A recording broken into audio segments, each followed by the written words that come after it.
I cannot believe the Denver Broncos finally said this out loud. It's something that secretly we all hoped and maybe all convinced ourselves was true, but now Sean Payton actually said it was true.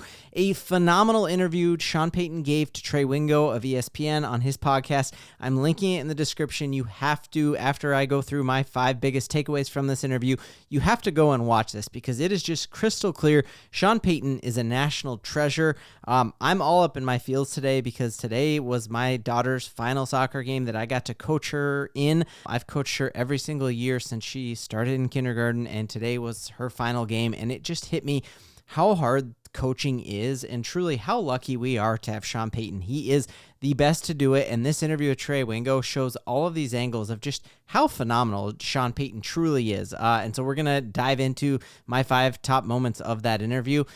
We got to start here with this, and this is the title of the video. We had all hoped that Bo Nix was the Broncos' number 1 quarterback on their board. We know that was a class that had Drake Maye, it had Caleb Williams, it had Jayden Daniels, it had J.J. McCarthy, it had Michael Penix, and it had Bo Nix, and he was the 6th quarterback taken. And we all in our minds were like, what if Bo Nix is really the best out of there? Well, Sean Payton admits that it wasn't that he just fell to them, and this isn't hindsight being 2020 that he thought Bo would be the only one on the board.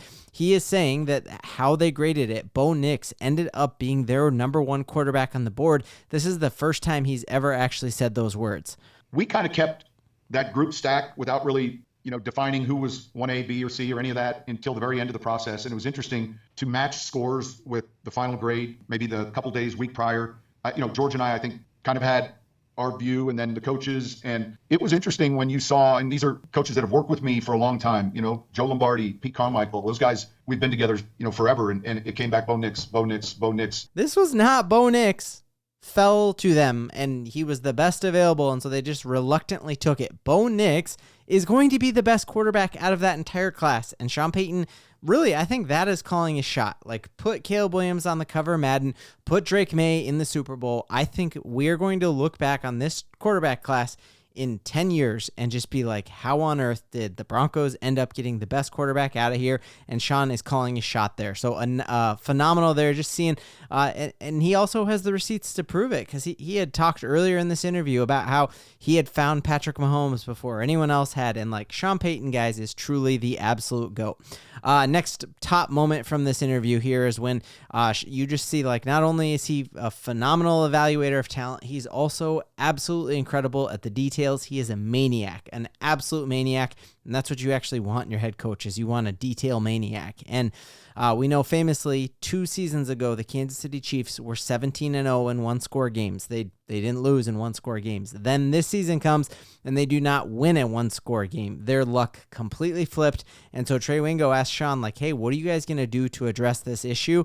I love Sean's answer, and I just love the fact that, like, this is already on his radar, and he's already 5 steps ahead of Trey Wingow even when he asked this question. Like, this isn't a new problem that he's worrying about. Like, he's already run the numbers, and 10 or more 1-score games, and that were playoff teams. And so, it spits out the data, over the last 20 years. And then what was their next season? And was it a playoff season or not? And it was like a 35% hit rate. So you don't love that, just right off the bat. You don't love the fact that only 35% of the teams who won 10-plus 1-score games even make the playoffs. Like, here we're thinking we're making a Super Bowl run. We aren't even discussing if the Broncos are going to make the playoffs. But statistically, it's a 35% chance that is what happens. But Sean is already ahead of that and already knows that. And here's how he's expecting to attack this season.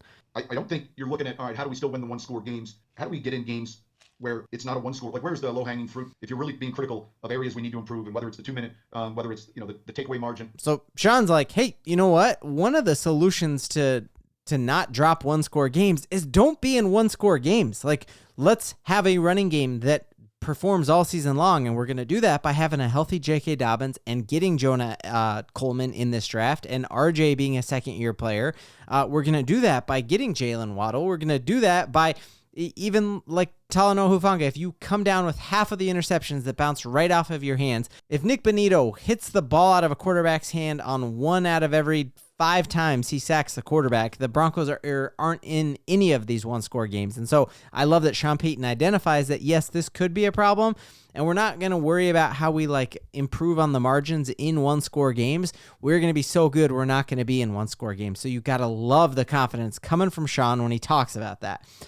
So Sean Payton's not concerned about how we're going to improve on the margins in one-score games, because we're not even going to get to one-score games. And he's also not concerned about his best quarterback in that draft class's ankle when he talks about, hey, he's going to be ready. And he said, He's doing great. He'll be fully healthy before June ends. So fully healthy by the time June ends. He's going to be a full go by training camp. There are zero concerns there, and Sean reiterates that. So then lastly, why are we so lucky to have Sean Payton as the head coach of this football team? It is that he is an elite culture builder, and we know culture eats talent. It eats strategy for breakfast. That's why he won a Super Bowl with a team that was the laughing stock of the NFL and had zero money and inept ownership and was nowhere close to even sniffing playoffs before Sean got there, and he ends up making the New Orleans Saints a football destination. And he has done the same thing as he has turned a laughing stock that this team was with Nathaniel Hackett, has turned that back into a perennial